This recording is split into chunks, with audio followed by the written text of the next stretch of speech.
Hello, friends. A very good evening and a warm welcome to today's Barobadi KK Met Talk show. Today's show is the 1184th show, and today we are here to discuss a very, very important topic on the role of mind on obesity. And we have a very special guest today. Our special guest today is Miss Sheila Dang, and I welcome her on stage. Hi, sir. Good A very good evening. evening, Hello, and thank people. And thank you so much for taking out time and joining us. A very brief introduction about Ms. Sheila Dang. She is a clinical psychologist based out of Mumbai. She's founder of the SIP of Therapy and also the Mental Health Care Center in Mumbai. And I think it's really nice to talk about mind and obesity, something which is not very often discussed when we talk of obesity. And thank you so very much for taking out time from your busy schedule and joining us today. Thank you, sir. Thank you, sir, for such a warm welcome. Right. And I think we have less time, and I think I just straight away jump into all, the questions that our audience want to hear. There are a lot of people already greeting you on the chat box, and a very warm welcome to you for this show for the very first time. But maybe just as we get started, we're talking of mind and obesity, and with your huge lot of experience and knowledge in terms of psychology, if I may ask you, does psychology really play a role when people eat or maybe have obesity or maybe overeating? Are there psychological factors which are linked to overeating?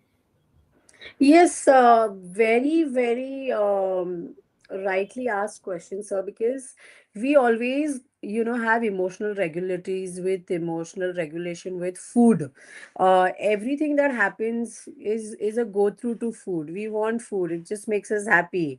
So psychological factors play a very important role in feeling or thinking how we are thinking about the food. Stress हुआ नहीं or we want food. Is there any psychological issue, be it even a breakup or a fight with a family member or a partner? Food is a comfort pleasure that we look for. Maybe a short term pleasure, but that's what it does impact us in a lot, many ways. I think that is the easiest escape, is what I have seen all throughout. It's like a conditional or a conditioned association with food that we have. And psychologically, it also plays a very important role because it just goes on your self esteem, self concept, body dissatisfaction, the way we look or the way we are probably eating. It's just, the way you eat is the way you think and is the way you feel. So psychologically, yes, it plays a very important factor. I think we all need to understand that. I think a very, very important message here that we're learning today. As Ms. Sheila Dank has told, that probably food is one of the best antidepressants, most easily available. We really don't know. We don't need a prescription. It's just, in the house of everyone. And be it whatever reason of stress, you just go to food for, kind of getting some solace. But I think another important point, which is churning out of this conversation is, and we always think of how psychological problems can lead on to obesity, but can obesity, can body image, can, having the stigma associated with obesity also affect the mental health? Can it be a cycle in that way? Yes, absolutely, it can be, because we're talking about body image issue, we're talking about self-esteem. All these factors, negative body perception, and all of that plays a very important role, you know. And majorly, what I've seen also in my practice is that loneliness contributes to also eating, contributes to a lot of obesity and food. About, like you said, it's like an antidepressant. Yes, very true, sir, because it's an artificial dopamine that we are going for.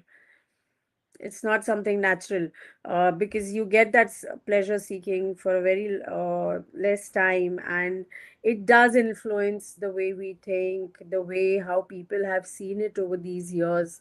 Absolutely, yes. Right.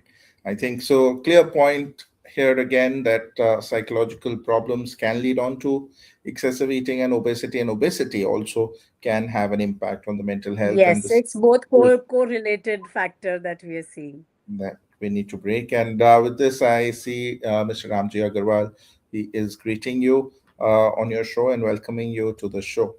And Yes. taking a discussion forward, these days we say everybody is stressed. There's so much stress in life, be it a school child or a college going student or somebody who's working, or even if somebody is not working, everybody seems to have a lot of stress in life. And does stress really impact obesity and weight gain? Yes, it does, because let's say, for example, after a very long day of work, and once you reach home, what do you look out for? It's something pleasure seeking. So probably food is the easiest option that we can grab. Maybe we'll just enter our home, we'll just open a fridge and we'll just see kya hai, what's there to eat.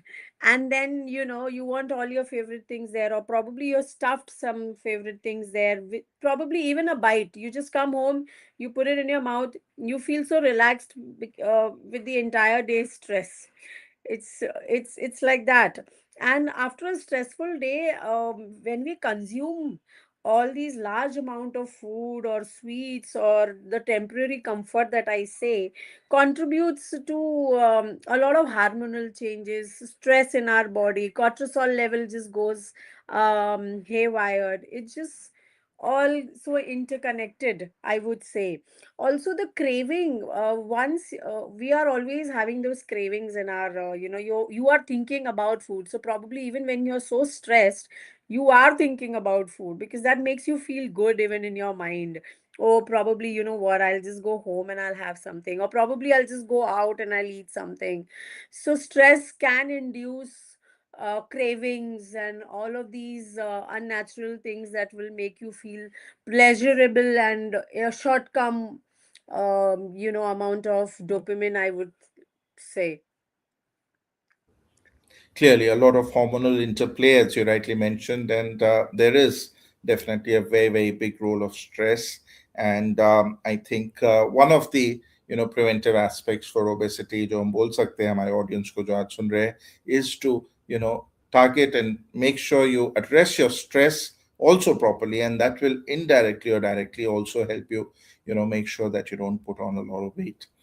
Now these days when we talk of obesity, the market is being flooded with these very new anti-obesity medications. We've been talking about diet, we've been talking about exercise, but being in obesity practice for so many years, I feel that one important therapy for obesity that is grossly underutilized in clinical practice is from your domain of a psychologist, as a part of cognitive behavioral therapy. So, could you enlighten our audience a little bit about what is CBT and how is it helpful for obesity management? So, when we talk about CBT, which is cognitive behavior therapy, we are talking about identifying our automatic thoughts. And we have 60,000, 50,000 thoughts in a day, right? Are we talking about the thoughts that all 60,000 thoughts in a day could be true? No, right? We could hardly have few thoughts that we can say that yes, this is true. That so CBT just helps you to identify those automatic thoughts, and based on those thoughts, how you're feeling, what your emotions are, because situations could be anything. Situations could be stressful life, stressful environment at work, conflicts with your partner, or maybe an exam stress for that matter, aging, body. We are talking about obesity, so of course, um growing in a different direction of your body shape and everything, it makes you feel very overwhelmed. So CBT just helps you to structure those thoughts. It helps you to kind of break those patterns, um, especially when we have lapses of eating, because we have lapses of, we eat on a frequent intervals. So CBT will just help you to modify your thoughts in a very rational way, in a very logical way. And it's not going to help you okay, I'll just see a temporary thing and it's just going to go. No, CBT will help you structure your thoughts in the long term. It comes with a lot of practice. If you practice that daily in your day to day life, you have to go to a CBT practitioner or a psychologist who can help you with it. It's just going to modify your life on a different dimension altogether. It also helps you monitor what you're eating, how you're thinking about food, especially what you're thinking about food, because our association with food is always emotional. Absolutely, and so nicely explained. And I think a very clear point that is coming out of this discussion is that there is a full science behind it. You know, how nicely you describe that, there are so many thoughts, and what is the basic principle of CBT, how we identify the right and the wrong. I think that is very, very important, grossly underutilized. And I would strongly recommend all our listeners, as well as even our doctor friends who have joined us today, to please include this very important domain of therapy, which is grossly underutilized when you manage people with obesity. And I think this is also something very, very important when we talk of weight maintenance, because, weight losing is simple. A lot of people lose weight when they come first time, but then to do it long term, I think that is something which is very important. And you said, about recurrent thoughts, the emotional aspect of food. So, what would be your comment about how motivation is very important in long term weight management, and how a psychologist would look into it? So when we talk about motivation, yes, we always seek out for motivation. I think in every factor, if you have to go to a gym, you want a motivation. I think something that we really need to now change the perspective is looking for consistency rather than motivation. If you are consistent, if you have strict habits, and habits come with discipline, and so would motivation follow. So consistency is the key. We always go to something more. Again, motivation is a pleasurable thing, right? Again, we are going to something which is a short term thing. Okay, we need motivation. So how long can you strive on motivation? I think if there is consistency, if there is discipline, if there is habit, all these factors, then I think motivation is going to be the key factor in handling your food habits, your obesity management, rather than seeking for short term. Because motivation, how long is it going to be there? Motivation is going to be there as long as someone motivates you or you motivate yourself. Maybe today I would motivate myself, okay, you know what, from tomorrow I'm not going to eat something like this, or I'm going to eat healthy. So I'm motivated today, and that's the reason I'm keeping a goal for tomorrow. But am I going to keep the consistency like that? I think it all comes with discipline and consistency. Absolutely. So, two words that we are saying in terms of motivation for all our listeners who are willing and wanting to make sure they've maintained their lost weight to that same figure. I think motivation, we're talking of discipline. I think that is very important. And the other word is consistency. And that these are the two words, if you remember, I think we are going to be successful in this long term management journey of weight management.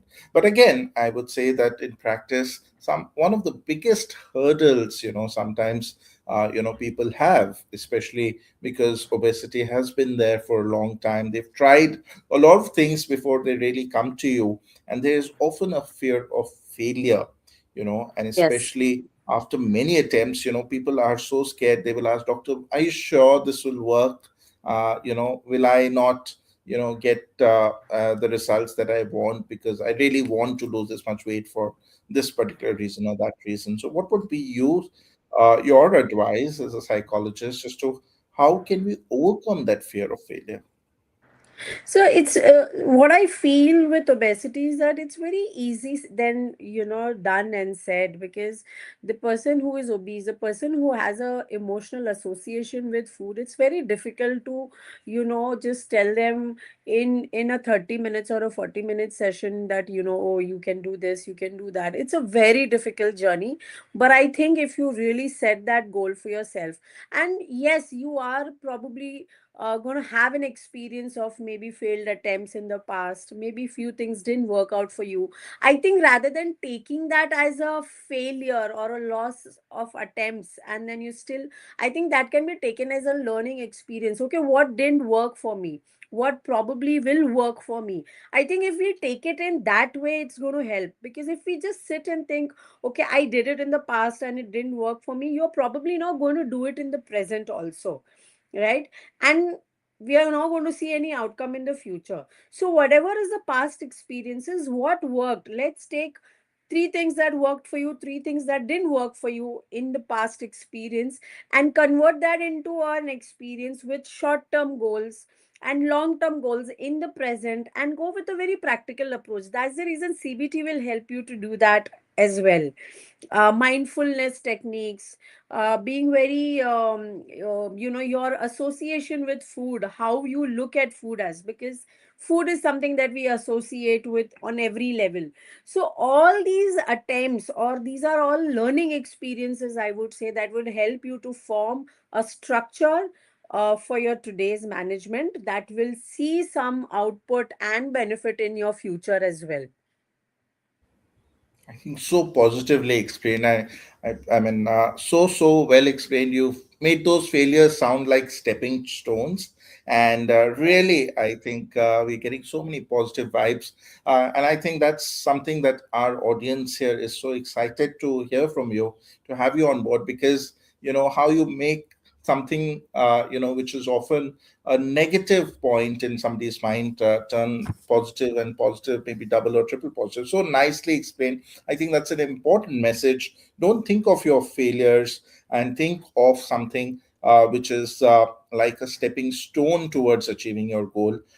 Really well point. And again, we have another beautiful compliment in the chat box for you. Such an eye opening session. Understanding the link between mental health and obesity is a total game changer. And thank you for bringing light to this. And a lot of compliments pouring in. But yes, let's continue discussion. And often another important aspect that we often talk in obesity management is importance of sleep. And again, this is something which is driven psychologically. People are often anxious, they're depressed. And so how would you say that does sleep essentially control the psychology of eating? So sleep is the main major part of conversation or communication that we are having today or discussing today. Because if you have, let's say for example, if you've slept for just 3 hours, 4 hours in a day, you're going to look out for fast food. You're going to look out for something pleasure seeking because you're deprived, sleep deprived. Your body is in a state which is asking for energy. So what do we look for in the energy source? As if we are talking about obesity, we are looking for, again, pleasure seeking. So what is pleasure seeking? Again, in food is all these what you say, snacks and quick food and junk and everything, because that's just going to make you feel fresh and nice in the short term thing, right? Because that's the association we have with food. Also, sleep is going to very largely hamper your hormonal system in the body again. So if you're not going to sleep well, if you're going to again look for a pleasure seeking thing that is in junk food and everything, because you've not slept enough, because your body doesn't have that consumption of energy, it's going to give you signals, hunger signals, and all those unwanted signals that your body doesn't require if the sleep is not adequate. Also, it just doesn't help in decision making power. If you don't sleep, your decision making power also drops down, because you, okay, you know what, let's forget it, I'll just eat today, I've not slept well. All these things hamper increased cravings and high elevations of food, and all of these things just comes from sleep. So a good sleep hygiene is very important, to have a good food hygiene. Excellent. And I think cannot overemphasize on this. It's such an important point that you brought out about the importance of sleep. And somebody in the chat box just mentions that the body achieves what the mind believes. Weight loss is a physical change, but the journey is entirely mental. Clearly saying that mind is the driver and the engine. And if we have a good pilot like Ms. Sheila Dang, we are definitely going to reach our destination safely.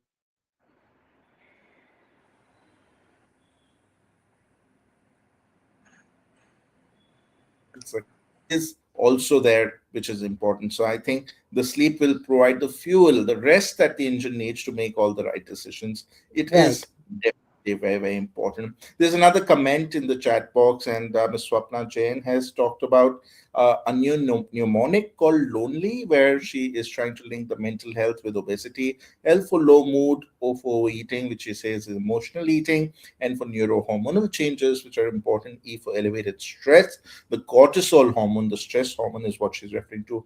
L for less physical activity, and Y for yielding to weight gain, and how the loneliness causes weight gain. Very beautifully explained. Thank you, Ms. Swapna, for that Yes. mnemonic. I'm sure our audience is thoroughly enjoying this session. And before we run short of time, I want to ask a couple of other questions, especially, personally speaking, if I am going to a psychologist and having read a bit of psychiatry in my own training, I would be very, scared, because the psychologist might say, okay, what kind of personality do you have? Are you a neurotic? Are you an anxious person? Are you a depressed person?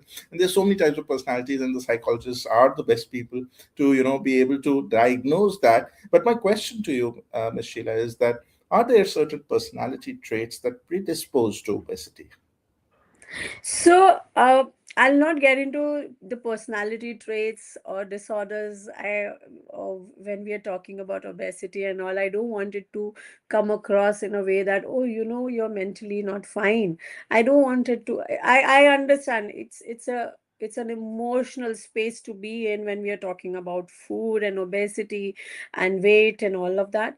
But yes, impulsivity plays a very important role in how the decision you make about food also, just like how we make decisions about, oh, you know what, let's just go out today with friends, or let's just do this, or let's do something very we just take those impulsive decisions in the moment, which you probably may not like or you may regret in the future.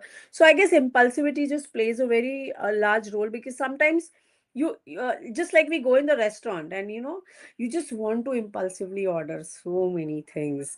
You're so fascinated with the menu and all of those things, and you just end up eating impulsively. Maybe your stomach is not hungry, but from here you are just impulsively making those decisions and you're eating.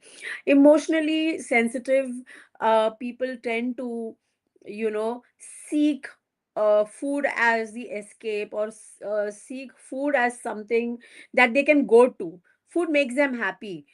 Food is a happy space. Yes, it is an happy space, and I will not deny that, being a foodie myself. But yes, how we are going to utilize that part in our life, just like other emotional distress, other emotional decisions that we make in our life, whether it's a rational decision or whatever, same like that, the way we make our decision with food just talks a lot about us in general. So yes, it does say a lot about us, especially when we have low tolerance, distress tolerance to kind of eating snacks immediately after feeling frustrated. Like, let's say I'm just irritated, let's just grab a chips, or let's just grab a cold drink, or let's just, you feel good. So the emotional distress tolerance is also not very good there. We are always seeking for rewards. Okay, you know what? I think I need this today.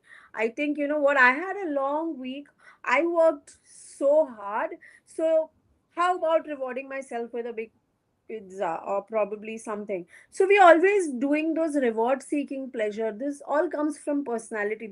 And probably all this is shaping our personality to be even in the future. Maybe that's not who you are actually, but that's how you've become because of foods, because of your relationship with the food.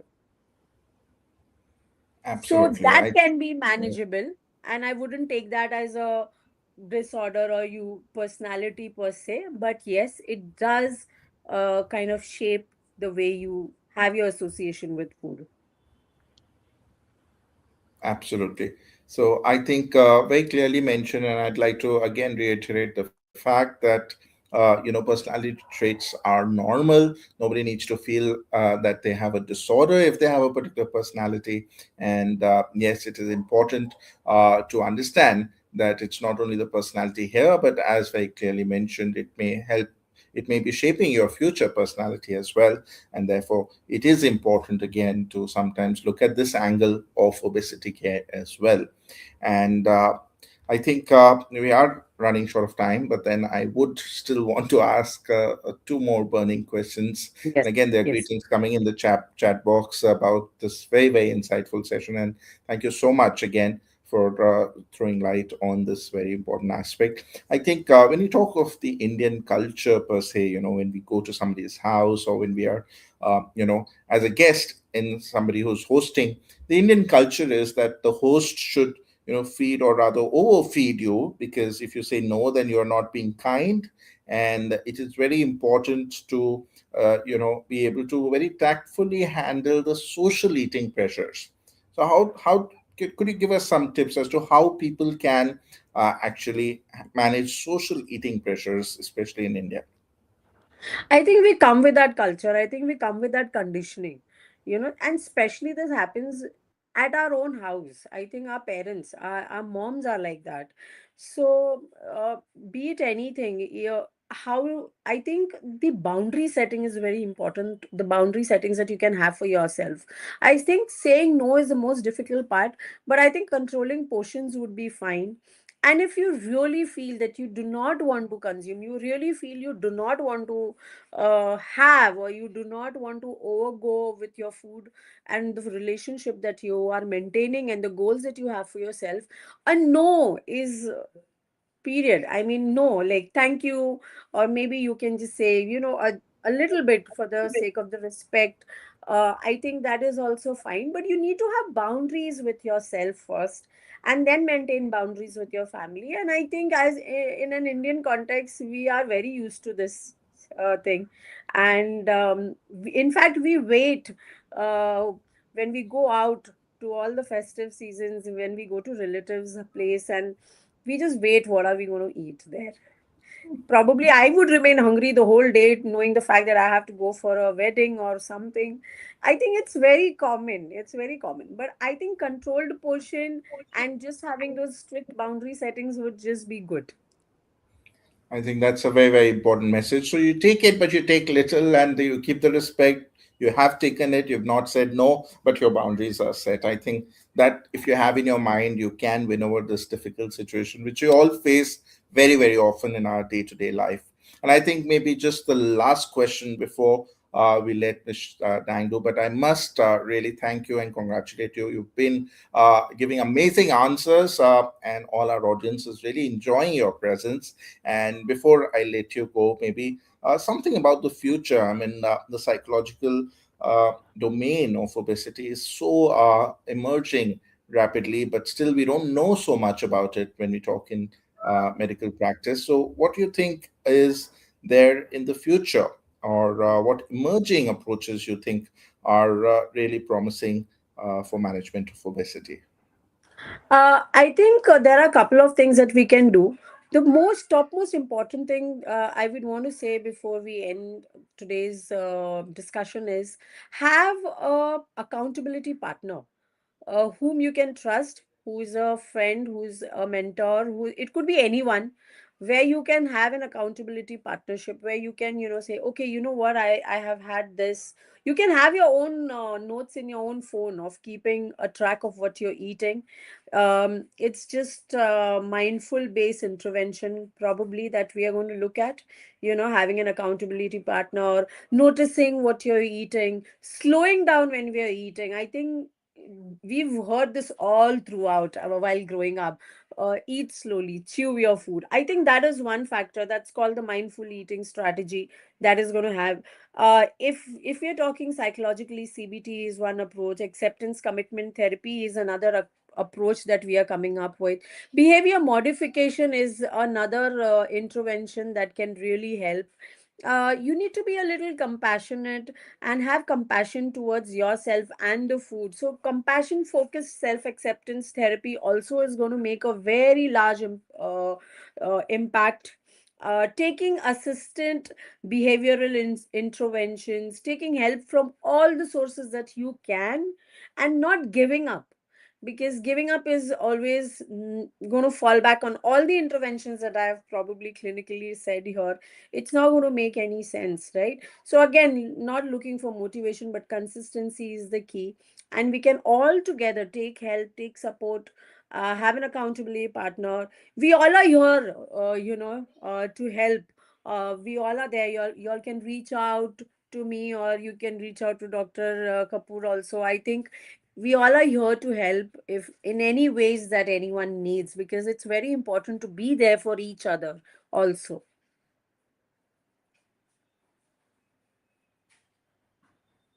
So you're on mute. Right. Thank you for that. And I think you really touched upon the crux of our theme. Our theme for all these sessions is having a barrow buddy. As you said, a buddy who can help you lose weight. And you talked about the partner who's accountable, somebody who you can trust with, who can, be with you through this journey. And that's what is essentially the journey and the theme that we have. And thank you so very much, Ms. Sheila Dang, for an amazing session. Really enjoyed it. I think we have a certificate for you. Maybe have that certificate on screen, please. Right. And Yay. thank you for contributing as a distinguished speaker today. And we really wish and have hope that you will agree to join us sometime in the future again. We'll be Yes. touching on another topic related to psychology and obesity. But really pleasure having you today. And thank you for Thank joining. you, sir. Bye bye. Thank you so much, sir, for having me here. And of course, it's going to be a pleasure always when I'm asked to be on this platform. It's amazing. It's always a learning experience and a reminder for myself too. Great. Thank you. Thank you for that. Thank you, sir. Thank you. Thank you.